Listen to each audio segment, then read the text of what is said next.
What's up, man? This is the By Steve podcast, unedited as always, and it's also very rare that I do video to go with these, but we are where we are. It's been an interesting, intense, and tough weekend. Short story, so we can get to the point. The person who I refer to as my father is not my father. We know this if you've listened to any of the podcasts. I did one the other day about the way that my biological father had raised me or not.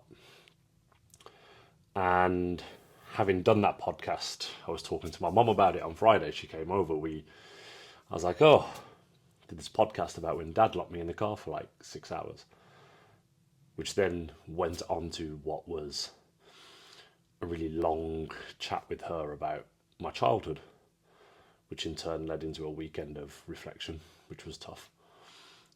And we spoke about being locked in the car, being taken to the pub and left in the beer garden, and being left in the hallway, and being given money to go to the shop like 10 minutes away to amuse myself, and him drink driving and him being arrested. And he, when he made the effort to come and spend time with me, having left in my early years, it was never productive time. It was never great. It was never for do fun things. It was just, I have a child, I'm going to go get him and take him to the places that I always go.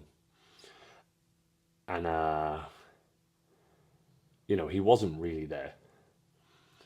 And the name of this one, I suppose, the name of this podcast, like dealing with death via letter, is, I suppose, tough because it kind of sends the message of what this is going to be about.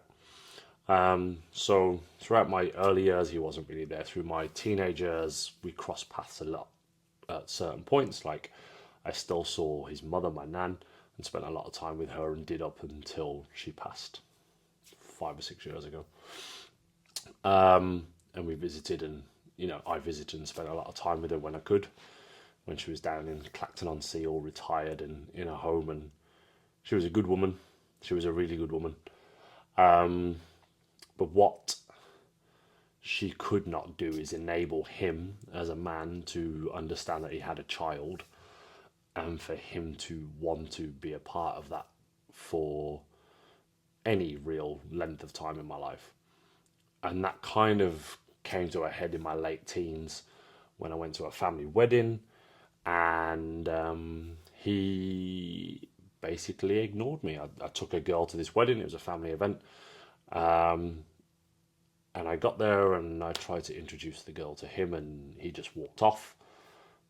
And that was probably one of the last times that I tried to interact with him. And any other time after that, and I saw him at events, I would just not talk to him or skirt him and just leave him alone.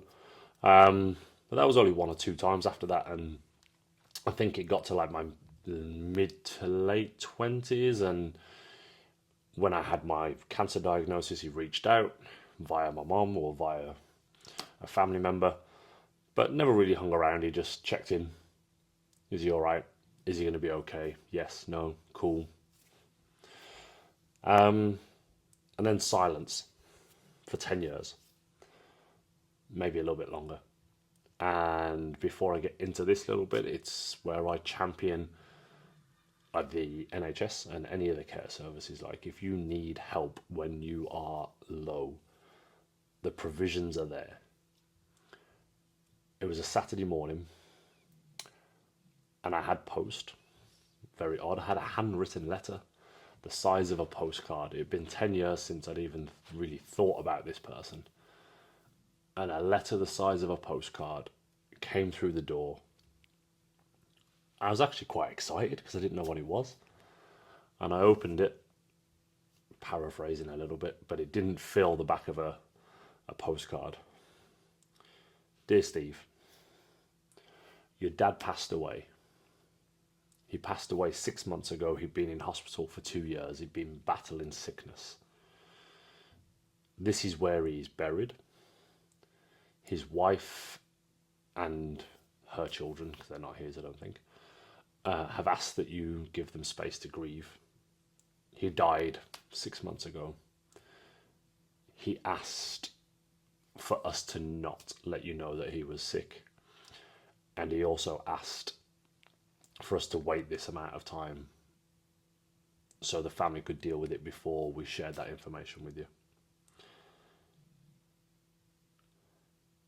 Now, there's a lot of things that I take from this, because you think that you've dealt with the majority of your trauma or your baggage or your things that you work through when you're a kid, and you have the care and you have the therapy and you have the sit downs with the family members to talk through all this stuff. You know, like when your dad doesn't turn up and you lock yourself in the bathroom and you run away because you think that someone doesn't care or love you, and your other family members who are trying so hard to balance that out and reinforce that you are wanted and loved, and this one individual is not the most important person. But when you're a child, you don't see that. Obviously, you want validation from those people. You want validation from the person who's not there. And you work your whole life to get through, and you get to a good point, and then you get a letter like that through the post. And it just really confirms that even in death, some people are still really fucking selfish. And I will never know the thoughts and feelings that went through that person's head. But I live with the fact that he was selfish, he was scared, he was embarrassed. And I never had my moment to tell him that I was good. And if I'd had my moment and been like, I've worked through this, we're fine, I would never have had to go back into that situation after the fact and then go speak to more people about it. And this is why I forever champion men's mental health, checking in on your friends, making sure everyone's good, text a motherfucker, and just check in, man. Like, you don't know, like, what happened this morning for any of your friends and family. And that Saturday was like the weirdest day of my life. And while it took me a while to get over that, me and my mum laughed about a lot of it on Friday, and it was great. Because he wasn't a great human, he wasn't a great provider, and he did a lot of shit stuff to a lot of people. But he will go down in his death exactly as he was in his life. Selfish. Go check on your people. Text someone. And I'm going to sign out because I'm going to sneeze in a second. Bye, Steve podcast. Sunday night.